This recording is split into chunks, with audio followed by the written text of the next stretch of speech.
Assalamualaikum warahmatullahi wabarakatuh. Selamat pagi anak-anak.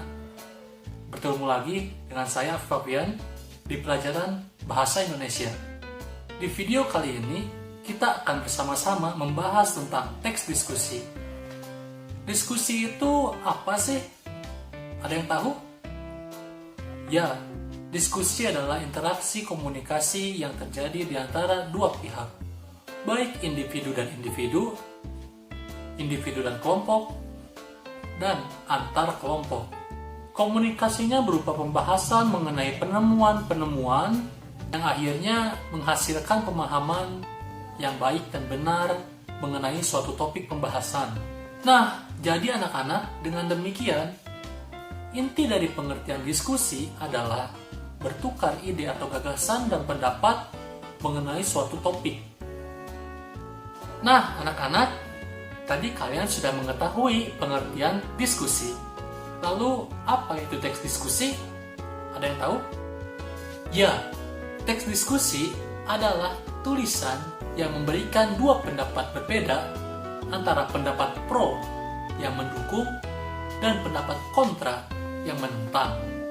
Perbedaan dua pendapat yang muncul akan membantu kedua belah pihak, baik pihak pro ataupun pihak kontra, untuk saling bertukar pikiran mengenai topik yang dibahas. Nah, anak-anak, saya ulangi lagi.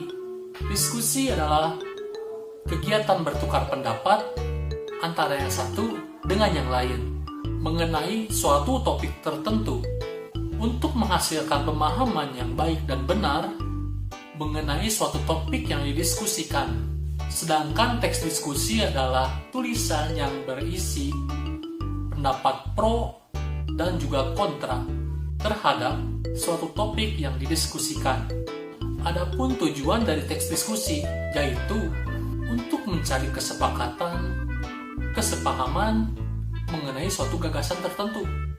Mungkin kalian bertanya-tanya, apa fungsi dari teks diskusi? Fungsi dari teks diskusi adalah yang pertama, untuk dapat memecahkan masalah. Yang kedua, untuk mengembangkan pribadi, seperti menghargai pendapat orang lain, berani mengatakan pendapat, dan mendalami tentang suatu persoalan masalah. Nah, anak-anak, berikutnya adalah struktur dari teks diskusi. Struktur dari teks diskusi diantaranya adalah yang pertama, adanya isu atau pembahasan masalah yang dibahas di diskusi. Yang kedua, adanya pendapat pro atau pendapat mendukung dan pendapat kontra atau pendapat yang menentang. Lalu yang ketiga, adanya kesimpulan dan saran. Untuk lebih mudah membedakan antara teks diskusi ini dengan teks lainnya, kalian dapat mencermati karakteristik berikut ini. Pertama, teks ini berisi isu, argumen-argumen, dan juga kesimpulan. Yang kedua, teks ini berisi informasi yang bersifat informatif dan juga argumentatif. Berikut ini saya akan menampilkan contoh dari video diskusi. Mari kita simak bersama-sama. HP adalah sebuah perangkat yang digunakan oleh manusia untuk mempermudah urusan komunikasi. HP juga digunakan untuk membantu keperluan manusia yang lainnya. Hampir setiap orang memilikinya, termasuk anak kecil sekalipun. Walaupun begitu, banyak terjadi pro dan kontra dalam hal pemberian HP untuk anak-anak. Saya setuju memberikan HP kepada anak saya, karena dengan begitu, saya bisa lebih mudah untuk mengawasi dan memantau mereka. Lalu, anak-anak juga bisa lebih mudah untuk mengakses informasi yang mereka butuhkan selama pembelajaran di sekolah. Saya kurang setuju untuk memberikan HP kepada anak-anak. Menurut saya, belum waktunya mereka memiliki HP. Karena teknologi sekarang sudah semakin canggih.